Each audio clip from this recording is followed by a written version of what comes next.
안녕하세요, 리입니다. 저의 관심사 중 상당 부분을 차지하고 있는 것 중 하나가 바로 집입니다. 그냥 집이라고만 하면 너무 뭉뚱그려 말하는 것 같으니까 좀 더 디테일하게 풀어보자면 집 꾸미기, 집 구경, 인테리어 등등에 관심이 많아요. 물론 이 관심사를 이제는 좀 부동산으로 확장할 수 있으면 좋으련만 아직 거기까지 엄두가 안 나네요. 그것도 관심이 있어야 이제 배우는 건데 아직은 때가 아닌 것 같습니다. 뭐 어떻게 보면 가장 중요한 거죠. 알아두면 좋고. 하지만 지금은 딱히 관심이 없기 때문에 뭐 배우면도 다 때가 있겠거니 하고 기다립니다. 그나마 익숙해지고 있는 분야는 청년주택, 청약 공고 등 그런 거에는 관심이 많아져 주기적으로 찾아봐요. 여러 번 팟캐스트에서 언급했다시피 제 마음속 1등 목표 플랜은 이사이기 때문에 근데 이것도 이제 가고 싶다고 아무데나 서둘러서 가기보다는 이것저것 충분히 재보고 지금 내가 가지고 있는 이런 살림들, 가구들이 다 그 집에 딱딱 알맞게 배치가 될지 그렇게 각이 나올지 그런 것들도 살펴봐야 되고 위치, 치안, 연식 등등 따질 게 너무 많으니까 이제는 좀 여유롭게 천천히 알아보려고 해요. 저의 주말 모닝 루틴 중 한 가지가 바로 집 투어 영상 보기입니다. 오늘 아침에도 한 몇 편 때리고 왔어요. 저는 이 시간이 너무 좋아요. 매일 아침에 창밖으로 이렇게 아침 햇살이 비추면서 아침에 일어나서 요가 매트를 가지고 이제 거실 쪽으로 갑니다. 가서 이제 스트레칭 하려고 유튜브를 켜면 제가 구독하고 있는 채널들 위주로 따끈따끈한 집 투어 영상들이 새로 업데이트가 되어 있어요. 그렇게 세계 각지의 어메이징한 집 영상들을 보다 보면 그렇게 마음이 평안해질 수가 없습니다. 아마 그 자연 경관에서 오는 왠지 모를 그 평온함이 있는 것 같아요.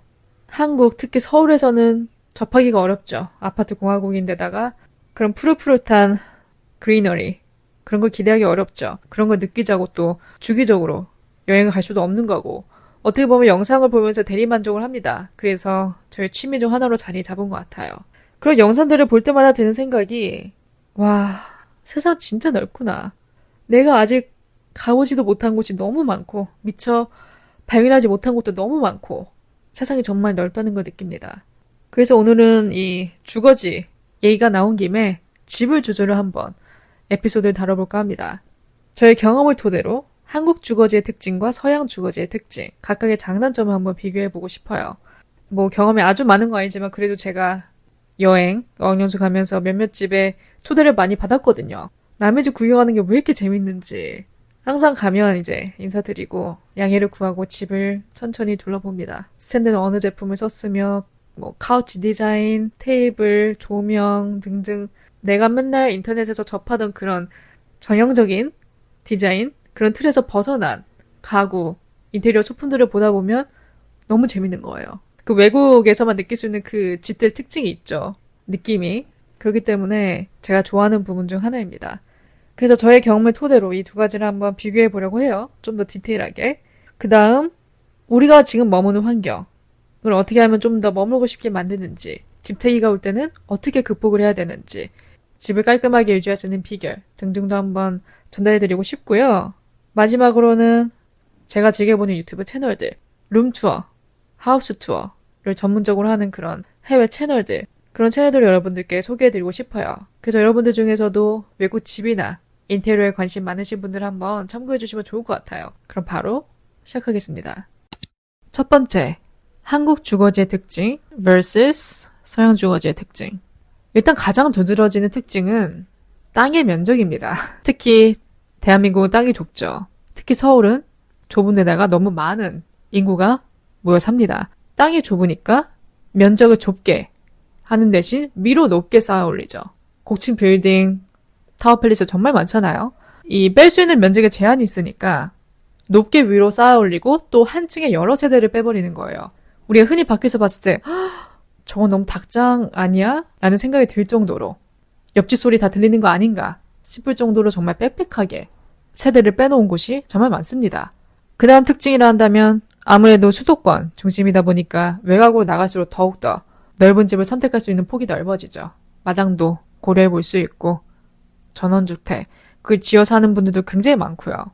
그런 거 해놓으면 좋죠. 마당에 뭐 텃밭도 해놓을 수 있고 가라지 등등. 물론 손이 많이 가긴 하지만 넓은 면적을 확보할 수 있고 또 개방감을 느낄 수도 있으니까 공기도 좀 다를 것 같기도 하고요. 그 다음 또 한국식 인테리어에 두드러지는 특징 중 하나는 화장실입니다. 화장실. 우리나라가 화장실에 참 인색해요. 어딜 가든. 마이크로한 집이 질비되어 있는 걸로 유명한 이웃나라. 일본도 화장실엔 인심이 후합니다. 일본은 아무리 방이 작아도 화장실은 욕조, 변기 다 제대로 갖추고 있어요. 특히 우리나라 같은 경우는 화장실을 좀 인색하게 한다면 보통 세면대에 샤워기를 걸어버리죠. 그래서 어떻게 보면 세면대에서 샤워하는 느낌? 물론 지금 많이 바뀌었죠. 요즘 지어지는 것들은 다 별도의 샤워 부스가 있지만 아직 그 옛날식 스타일이 남아있는 곳이 많잖아요. 화장실에 인색하다 보니까 면적을 좁게 빼고 샤워기까지 세면대에 모아버리는 거예요. 그러다 보니까 샤워할 때 물이 다 튀고 본의 아니게 습식으로 밖에 살아갈 수 없는 그런 단점이 있죠. 다른 건 몰라도 일본 집의 그 화장실만큼은 저는 좀 정말 괜찮다고 인정을 해주고 싶어요. 아예 그 변기칸이 따로 분리되어 있는 것. 그런 것도 굉장히 좋은 것 같고 일단 깔끔하게 쓸 수 있으니까 건식으로 토일렛이 별도의 공간에 분리되어 있으면 앉을 때 좀 마음이 평안할 것 같아요. 무슨 말인지 아시나요?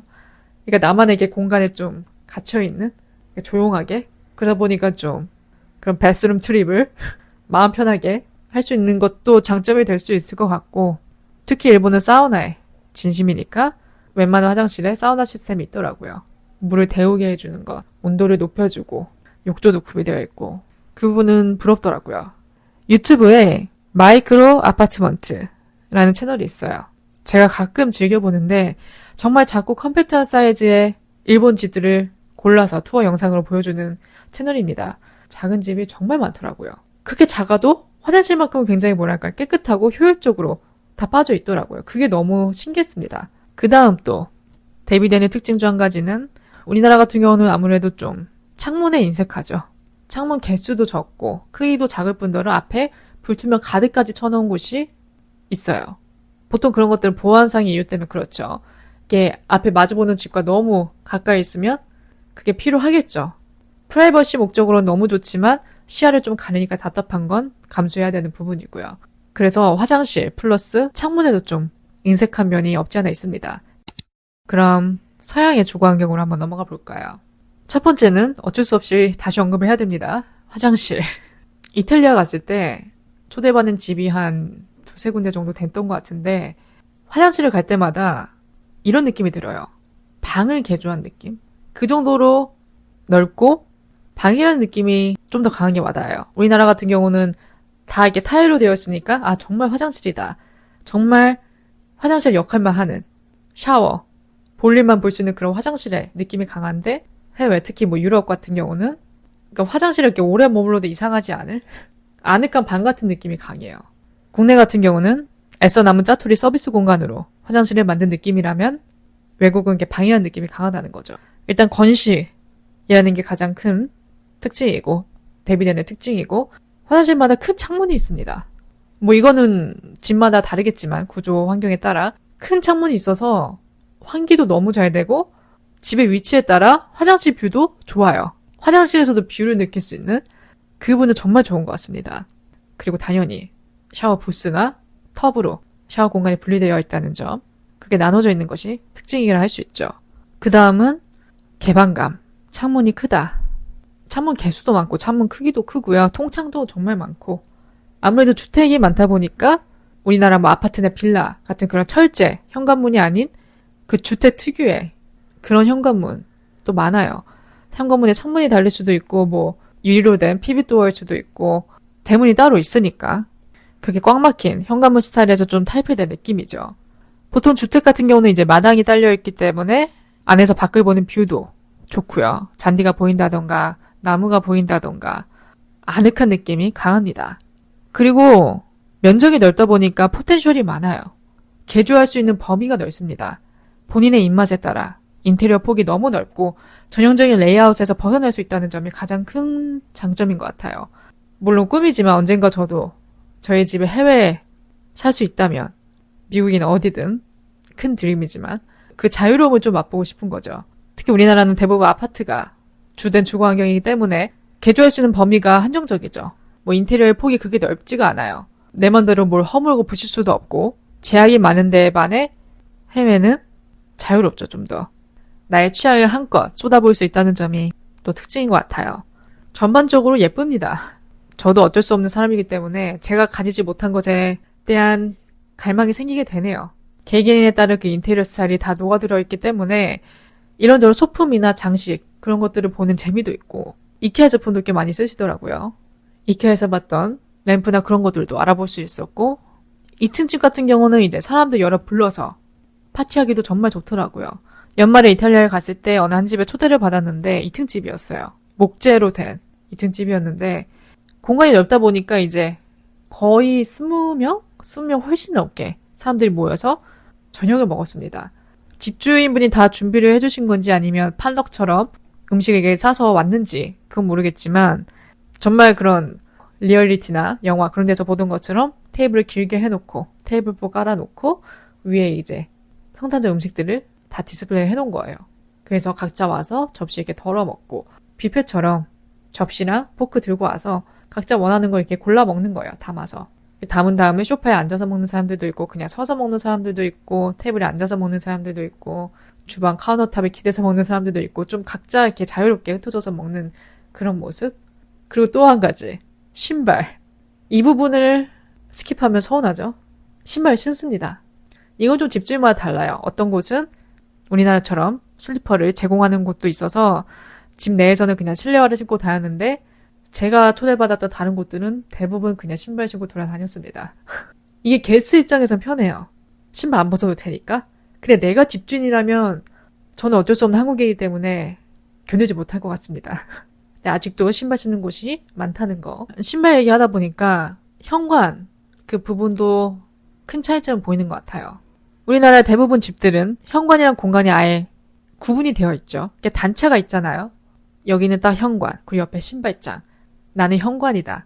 그러니까 공간이 제대로 분리가 되어 있는데 서양 같은 경우는 그냥 바닥이 그대로 이어져요. 따로 뭐 옆에 신발장 그게 없습니다. 그래서 신발 같은 경우도 보통 집 방 안에 보관하는 사람들이 많더라고요. 글쎄요. 저는 개인적으로 신발을 방 안으로 들고 오는 걸 상상을 할 수가 없어서 신발은 무조건 신발장에 현관에만 보관할 수 있게 하는 게 가장 위생적이라 생각합니다. 근데 또 거기는 주관각이 다르다 보니까 신발도 그냥 뭐 드레스룸이나 방 안에 그냥 보관을 하더라고요. 그 냄새나 그런 것들 뭔지 그게 감당이 될까 싶기도 한데 뭐 어쩔 수 없죠. 그래서 딱 현관이랑 공간이 분리되어 있지 않다는 거, 그냥 바닥으로 이어졌다는 거, 그 부분이 좀 특이했던 것 같고 그 다음은 공과금입니다. 공과금, 수도, 전기세, 난방비 등등. 우리나라가 공과금은 아직 싼 편이라고 생각을 해요. 외국이랑 비교했을 때는. 유럽은 공과금이 꽤 센 편이더라고요. 뭐 렌트비는 서울에 비해 낮을 수 있지만 공과금은 확실히 비쌉니다. 그리고 또 에너지 고가 이슈도 있기 때문에 규제가 좀 더 타이트해진 경향도 없지 않아 있는 것 같고 확실히 국내와 비교했을 때 비쌉니다. 우리나라는 뭐 난방비를 예로 들었을 때 집이 작을수록 난방비가 덜 나오죠. 집이 넓으면 그만큼 돌아가야 되는 부분이 많으니까 많이 나오는 거에 비해 집이 그렇게 크지 않다면 난방비는 그렇게 많이 나오진 않습니다. 솔직히. 물론 요즘 치솟는 월세에 입이 떡 벌어지긴 하지만 이 공과금만큼은 우리나라가 더 낫구나. 그러니까 다 장단점이 있는 것 같아요. 그 다음 특징은 에어컨이 없는 곳이 많습니다. 특히 유럽 같은 경우. 제가 이탈리아에서 머물렀던 곳은 에어컨이 없었어요. 그냥 평소에는 문 열어놓거나 뭐 선풍기로 생활하는 곳이 많았고 에어컨 구멍이 있는데도 설치가 안 돼 있는 집도 꽤 많다 하더라고요. 유럽의 더위를 생각하면 글쎄요, 그게 감당이 될지 모르겠네요. 제가 여름에는 안 가봐서 가보신 분들은 아시겠죠? 상상이 안 가죠, 솔직히. 여름에 에어컨 빵빵 틀어놓는데 집이나 뭐 카페나 어디서든 다 어디든 들어가면 밖은 푹푹 쪄대는데 안은 추울 듯이 시원하잖아요. 그러니까 항상 이렇게 에어컨이 풀가동되는 그런 곳에 몸이 익숙해져 있다 보니까 에어컨이 없는 곳은 상상이 안 가네요. 여름마다 느낍니다. 에어컨이 얼마나 위대한 발명품인가를. 그 다음 또 두려지는 특징은 바닥이죠. 온돌. 우리나라는 바닥 생활이 가능하잖아요. 온돌이 되죠. 방바닥에 뜨끈하게. 하지만 외국은 그렇지 않습니다. 거기는 바닥이 아니라 전체 난방이더라고요. 그 시스템을 친구가 저한테 설명을 해줬는데 들어도 어렵더라고요. 제가 이탈리아에서 머물렀던 곳도 컨트롤하는 뭔가가 있긴 있었어요. 근데 저는 그래도 춥다고 느낀 게 바닥에서 이 온기가 올라오지 않으니까 춥더라고요. 그 집 같은 경우는 또 난로를 뗐습니다. 춥다고 하니까 난로를 떼더라고요. 아날로그하죠, 굉장히. 큰 파이프가 이렇게 천장으로 연결되어 있는 그런 난로가 있었어요. 신기했죠, 전 처음 보니까.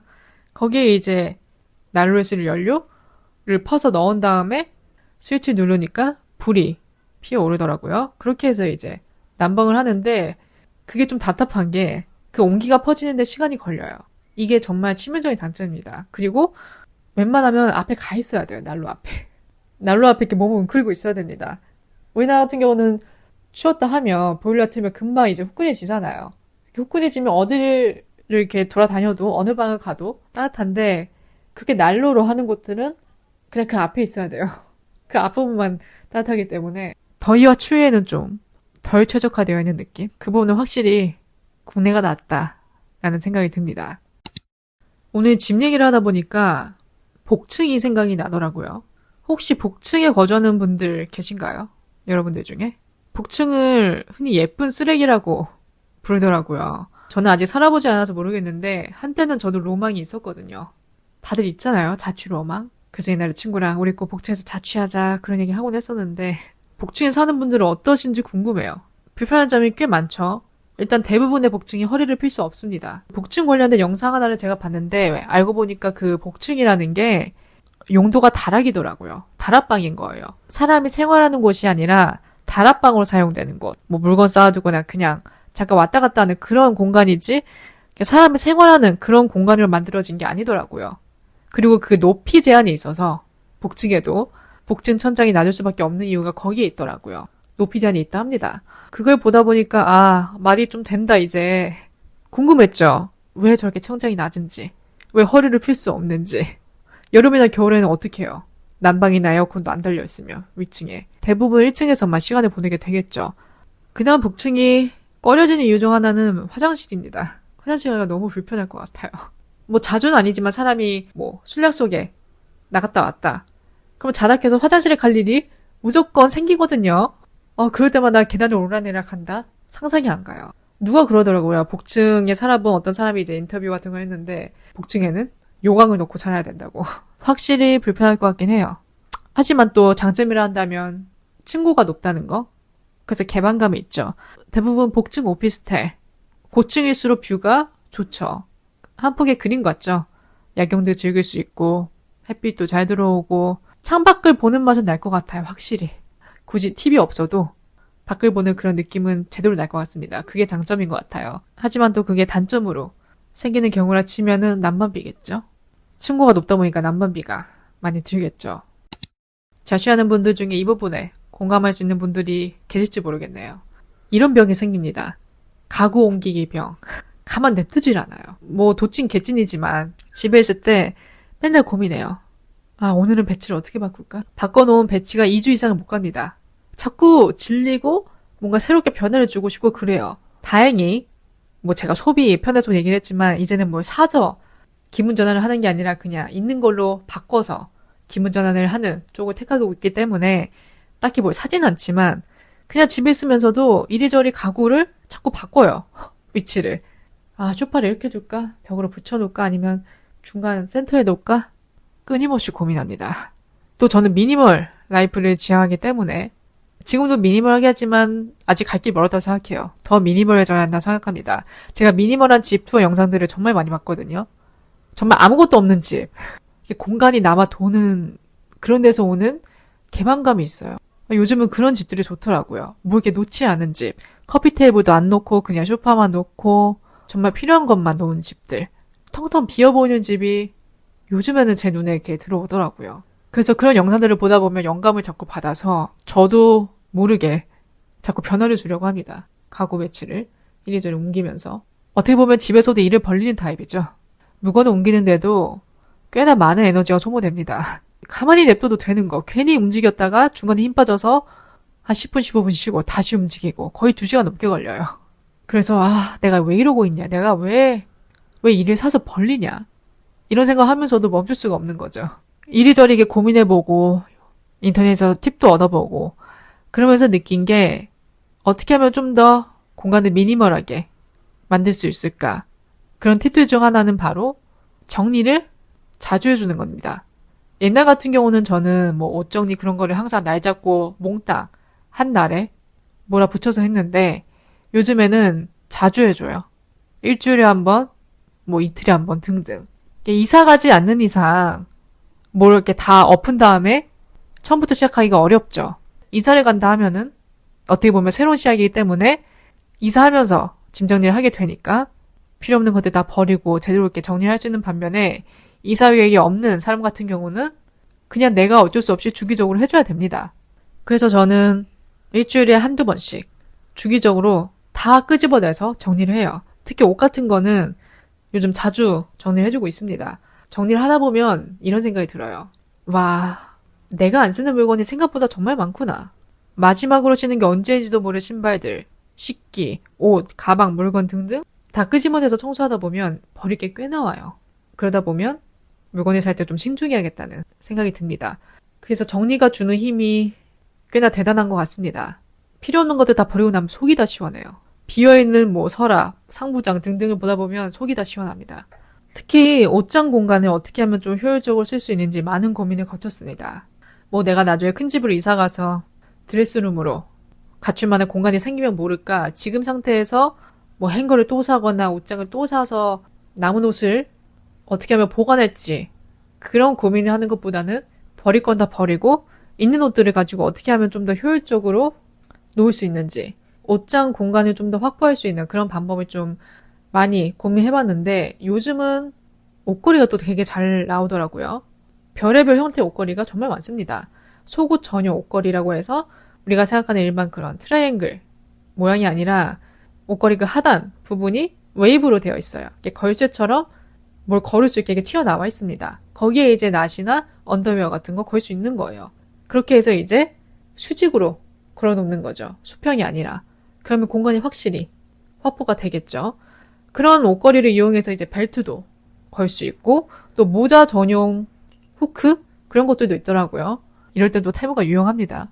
모자를 걸 수 있는 거리, 후크 그런 것도 이제 옷장 안쪽 벽면에 붙여놓은 다음에 열을 때마다 쉽게 꺼내줄 수도 있고 또 바지걸이 중에 옷걸이로 되어 있는데 이제 집게가 다 달려있더라고요. 한 10개씩. 거기에 이제 바지를 접어서 걸은 다음에 또 수직으로 행거에 걸 수 있는 거예요.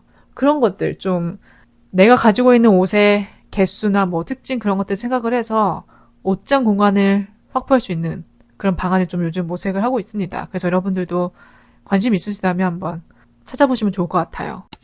그럼 제가 구독하는 유튜브 채널들을 여러분들께 소개해드릴까 해요. 첫 번째는 AD, Architecture Digest. 주로 셀럽들, 하우스 투어를 위주로 다루는 채널입니다. 그래서 아무래도 정말 메가 맨션, 이런 집들이 끊임없이 나오죠. 물론 현실감은 떨어집니다. 우리의 현실과 좀 동떨어진 느낌이 있긴 하지만 그래도 그 사람들이 본인의 집을 설명하면서 어떤 인테리어 과정을 거쳤는지, 어떻게 설계를 하고 뭐 얼마간의 공사 기간을 거쳤는지, 어떤 디자이너와 협업했는지 등등 디테일한 것들 다 소개해줘요. 그리고 방 하나하나, 집안 곳곳 하나하나를 소개해주면서 본인에게 어떤 의미가 담긴 곳인지도, 어떤 테마로 꾸미고 싶었는지도 다 말해주기 때문에 보는 재미가 있습니다. 그래서 좀 셀럽들, 그런 호화스러운 저택, 그런 투어를 원하신다면 AD 채널 즐길만 하고요. 그 다음은 The Local Project. 이 채널 영상들은 길이가 짧아요. 디테일하게 곳곳을 보여주기보다는 전체적인 외관, 어떻게 보면 좀 전체적인 경관을 보는 느낌이에요. 하나하나 이렇게 뜯어서 보기보단. 영상이 대충 짧기 때문에 볼만하고 굉장히 창의적인 집들이 정말 많습니다. 뭐 절벽 끝에 지어진 집, 숲속 오두막에 지어진 집, 물 위에 지어진 집 등등 기존 개념을 탈피한 그런 형태의 집들이 정말 많기 때문에 여행하는 기분이 들어요, 보면서. 그래서 이 채널도 추천드리고 싶고 자리를 옮겨서 1인 가구 혹은 2인 가구 위주의 집들을 토대로 한 채널을 소개시켜드리자면 첫 번째 Never Too Small.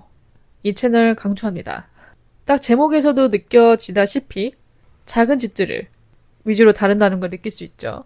대부분 이제 유럽에 위치한 집들이에요.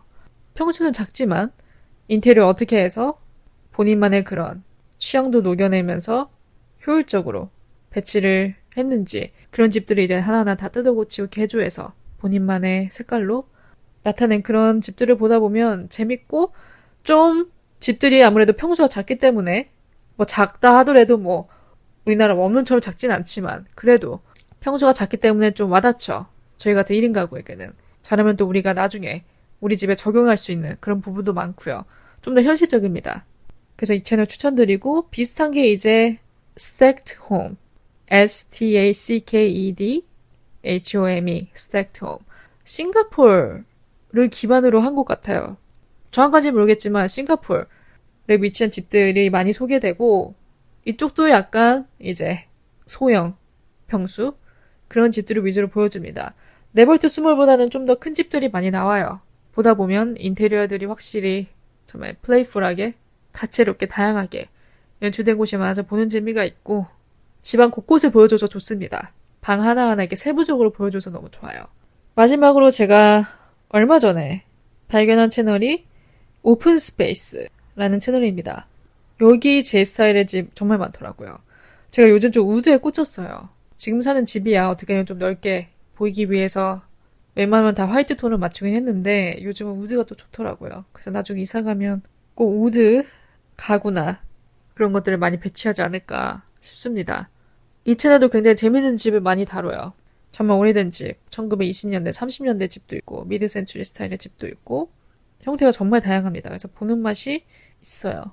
이 채널은 이제 미국 캘리포니아나 플로리다 쪽에 있는 집들을 위주로 많이 보여주고 있기 때문에 관심 있으신 분들은 참고하시면 좋을 것 같습니다. 오늘 에피소드는 여기까지입니다. 앞으로도 또 변화되는 저의 취향이나 취미에 따라서 여러분들께 전달해드리고 싶은 내용이 있으면 에피소드를 또 만들어 볼게요. 뭐 앞으로 계속 혼자 사는 한 이 집에 관한 관심은 끊이지 않을 것 같습니다. 또 여러분들은 집을 어떻게 생각하는지 궁금해요. 저에게 집이란 평안함을 주는 곳이라 생각합니다. 마음의 평안함. 내가 내 집이 있다는 것 그 자체가 그냥 평안이잖아요. 걱정할 게 없죠. 일단은 내 머리 위에 지붕이 있으니까 날아가지 않는 지붕이 있으니까 그냥 마음의 평안함 그 자체인 것 같습니다. 집은 뭐 월세건 전세건 그런 걸 다 떠나서 어쨌든 내가 내 몸 완전히 지낼 수 있는 누울 수 있는 그런 곳이 있다는 것 자체가 마음의 평안을 갖다 주죠. 그 밖에 자취의 의미도 한번 더 해보자면 내 자신에 대해 알아가는 시간이라 생각을 해요. 내가 이런 것들을 좋아했나? 내가 이런 것에 관심이 있었나? 아마 자취를 하지 않았으면 평생 깨닫지 못했을 거예요. 확실히 나에 대해서, 나라는 사람에 대해서, 내 취향에 대해서 알아갈 수 있는 시간 같습니다. 그래서 여러분들도 본인만의 의미가 있다면 한번 생각을 해보셔도 좋을 것 같고 또 공유해주고 싶은 내용이 있으시다면 리뷰에 남겨주셔도 좋고요. 내용이 마음에 드셨다면 별 5개 또 남겨주시면 정말 좋을 것 같습니다. 남은 하루 잘 마무리하시고요. 저도 다음 에피소드로 찾아뵙겠습니다.